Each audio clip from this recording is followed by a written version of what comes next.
Hi guys, Chris here. Bit of a change of location today for this video. One main reason for that is I'm spending 2 days at Eurogamer Expo. Here we are, Eurogamer. Got Nintendo just behind us, of course. So across the 2 days I'm here, I'm going to try and get some footage and some hands-on experience with games, let you know what I think. Then I'll try and cobble it together into one kind of video, which will be interesting, so I've really done that kind of stuff before.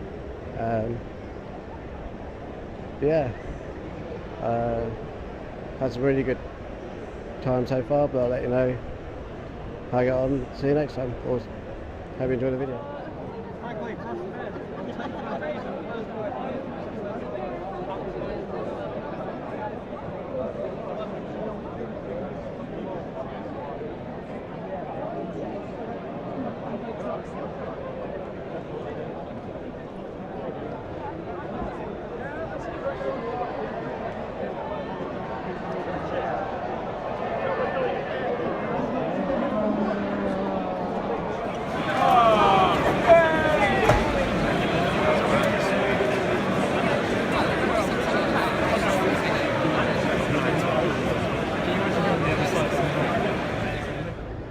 There's a bit of tour. Got Sony here. Gran Turismo. Transfuser, we've got some indies and merchandise. Virgin Media, which is hosting Destiny 2.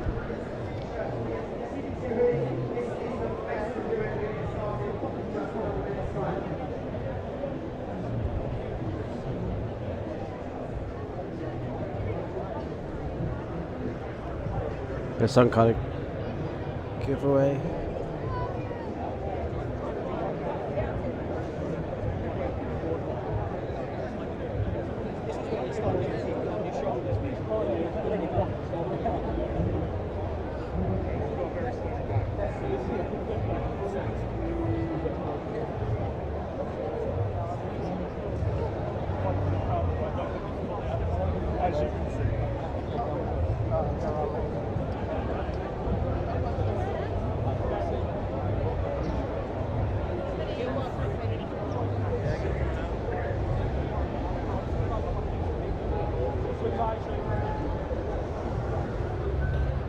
Sony are hosting Call of Duty and Star Wars Battlefront 2 this year, so they haven't got their own individual stands.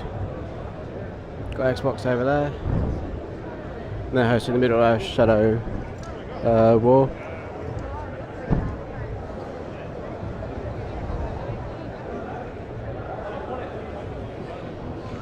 Ubisoft showing off Assassin's Creed, Far Cry 5, South Park, Mario plus Rabbids, which are also good. Just behind, you just see the Mario Odyssey thing hang down.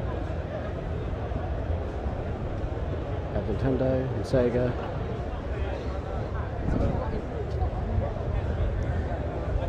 Ford 7 car, very cool.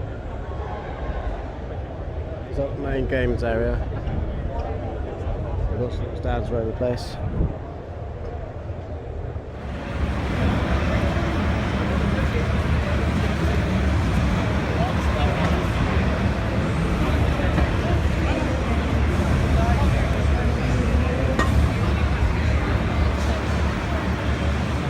Good day, everyone.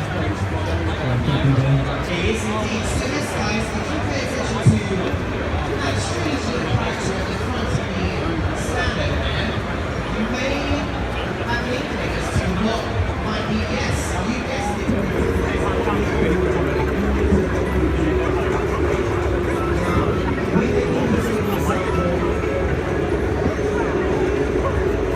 Let's say, for example, this rabbit. Now, you don't have to make it 3D. You can make it two-dimensional, 6 times around. You can make it if you want to. You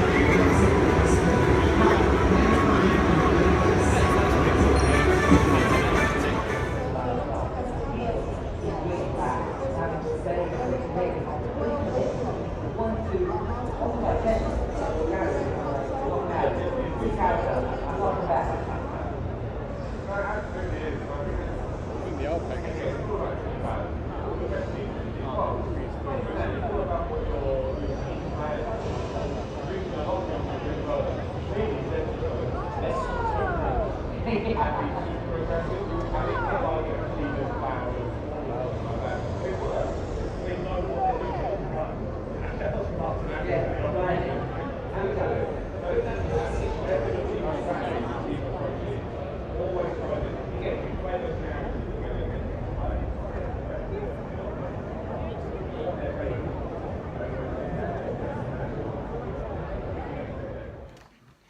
Hi guys, Chris here again. Now, after you've seen the footage of me, I managed to take it at Eurogamer. I know it's not a great deal, but now back at home, and I'm going to do my thoughts on all the games I played. What I'm going to do first, I'm going to get the map up, so you can see it's pretty expansive, and there's a hell of a lot of games. Obviously I didn't play all of them. I very much had my list of things I wanted to do. Unsurprisingly, a lot of it was Nintendo, and so I've gotten the games I wanted to, and yeah, it's just like, here's my thoughts on what I played. What I've done, I've made a note of all the games I played, and I'm just going to go through them. It's not going to be any kind of necessary order, but first up, Assassin's Creed Origins. At one point I was worried I wasn't going to get on it, because the queues were insane for it all, like the 2 days we were there, but fortunately on the Microsoft stand they had like their own booth for it, which where you could play on the Xbox One X and play it through that, and because a lot of people just went straight for the Ubisoft one, which is where the main stand for it was, that one was a bit quieter, so I managed to get on there. I would say I was quite impressed. Assassin's Creed I've been very hit and miss on. And I've got to say that the last one I played properly is Assassin's Creed 3. I played Assassin's Creed 4 at Eurogamer a few years ago, but I didn't end up buying it, and I haven't played a game since then, so it's quite nice going back to the new refreshed one that they've got. Played pretty well, and the missions I got set are pretty cool. There's a couple of the new mechanics, which is pretty cool. But yeah, I'm looking forward to hopefully playing that a bit more. The only downside, of course, it comes out the same day as Mario Odyssey, so it's not quite so great. Next one, Destiny 2. I've got my Xbox One already. I've played a bit, like not very much, admittedly, because I only got it like the day before I went. Eurogames had like a little bit after work to play it before I headed off. It's just Destiny 2 is basically like a multiplayer 4v4. My team got annihilated, so but it's pretty cool because we got a free t-shirt, free poster out of it. So but I should be doing a video of all the stuff I got from Eurogamer later on, so check that out. Had to go on Disneyland Adventures. They had a little row of consoles with different games on the Microsoft stand. Spent a couple of minutes with it just while I was waiting for some friends to finish doing what they were doing. It's like pretty generic, exploring things and follow the actions. I hope they do a proper demo of it, because I probably would like to spend a bit more time just to get an overview. I hope it's not too simplistic. Next one, Monster Hunter Worlds. Russell, one of the guys I went with, is a massive Monster Hunter fan, so we got on there. You got 10 minutes to complete a quest, and it's pretty cool. Looked visually amazing. So Monster Hunter's never a game I really played before, so it's like my first decent hands-on experience of it, and I think it was alright. But I think the problem I have is, because I don't always get a great amount of time to play video games, the massive open world, explore and do what you like ones, I don't think I get the most out of them. So I prefer more story driven, where it's like pushing you through the story, so I prefer a bit more linear, I think. But yeah, I enjoyed what I played of it. and it's pretty cool. Next up on PS4 was Ni no Kuni 2 Revenant Kingdom, the RPG from Namco Bandai. It's a beautiful art style. It's RPG, pretty complex and good battle system. The art style in the game changes a few times depending on what kind of location you're in. So sometimes you get more overhead, sometimes you get right behind. It's like a beautifully drawn, animated art style, which looked really amazing. Next up, Cydia Final Fantasy NT. It's got like a 3v3 arena deathmatch that plays a bit like the Dynasty Warriors series. That was pretty cool. I think I'll probably need to spend a bit more time with it to get used to the controls a bit more and like the mechanics of how the game works. So I think I kind of got to the point where I started button bashing a bit and it just didn't work out. It's really cool. I got a wide range of characters though from all the different games. Again, looked amazing. I think it's a PS4 exclusive, I think, from what I can see. Yeah, it's pretty decent, and I think once you get the hang of controls and strategy properly, it's kind of be a lot easier. Fire Emblem Warriors was the next one I had to go on. I love Fire Emblem Warriors. I think it's great. I think the story they had behind it is pretty good. So I was pretty intrigued to give Fire Emblem Warriors a go. The thing I found challenging with Fire Emblem Warriors is the fact that you can switch between your characters and you have like 4 different characters. And this gives you a hell of a lot more to think about than it did in Hyrule Warriors. Hyrule Warriors is just one character, you run around, do your bits. Whereas in this one you have to think, oh god, I need to go and do this objective, I need to change this character. I did find it a little overwhelming to start, but I think with the game it should ease you in a bit more gently, and also the more you play it, the more you get used to it. But it's pretty decent. I think I need to get into the movesets more and like find out more on the moves, because it did seem a bit repetitive, the attacks I was doing. But hopefully I'll be able to have a go on the game properly and get like more understanding of the controls and combos and that. They have Metroid Samus Returns there as well, the new remake of Metroid 2, Return of Samus. Yeah, it's pretty solid 2D platform, a very challenging one. So I almost died a couple of times in like the first level. So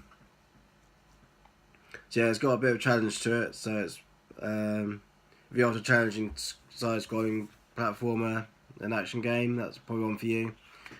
For me personally, I don't play my 3DS enough to warrant buying it, I don't think.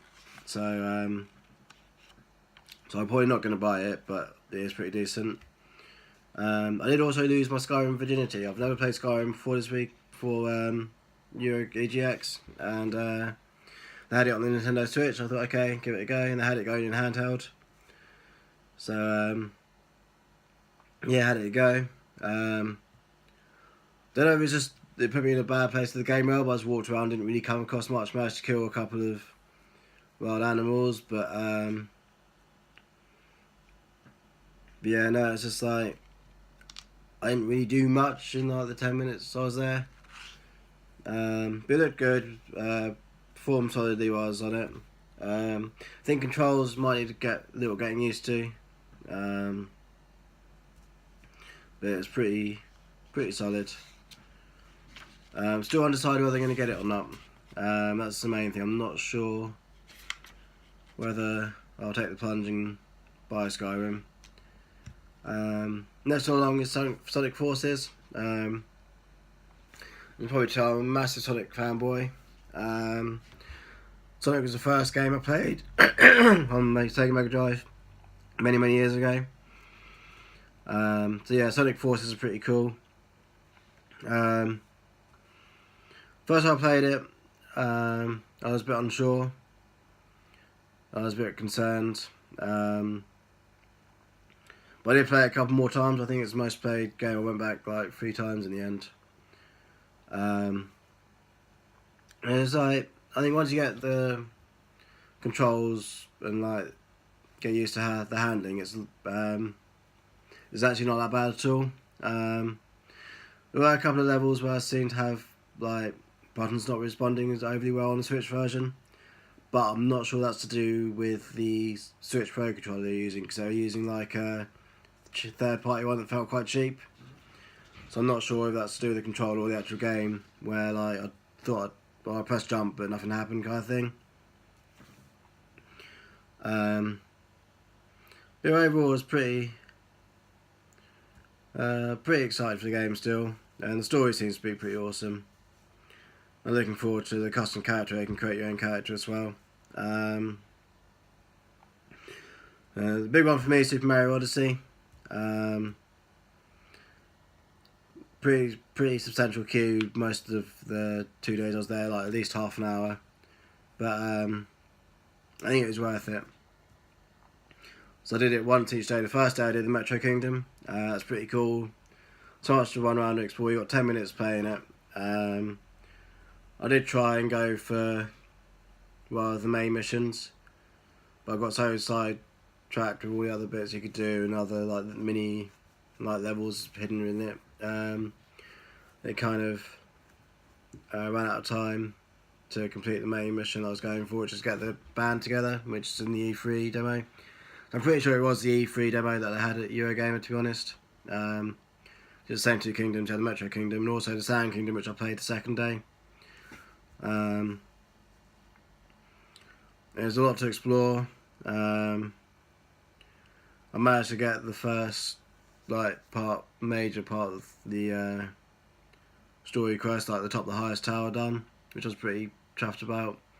The 8-bit bit is awesome, where you go through the pipe and go up on the wall, like Link Between Worlds style. That's pretty cool. Next one up is a VR game actually, which is a VR indie title. It's a Crystal Curse. Basically, the premise is you have one person wearing the VR headset, and you have, they say it has to be between 2 to however many people you want, but it has to be at least 2 players. So you have one person in the VR headset, and you have another person looking at the screen, and the person you have to communicate to guide people. Like, for example, the person in the headset will see a symbol, and it'll be on a target somewhere, but you can't see the targets, but the people on the screen can see the targets, so they have to guide you so you're aiming at the right place and then fire it. There's another bit where you have to block fireballs which are coming in. Yeah, it's pretty cool, pretty enjoyable. It's like a pretty cool VR game.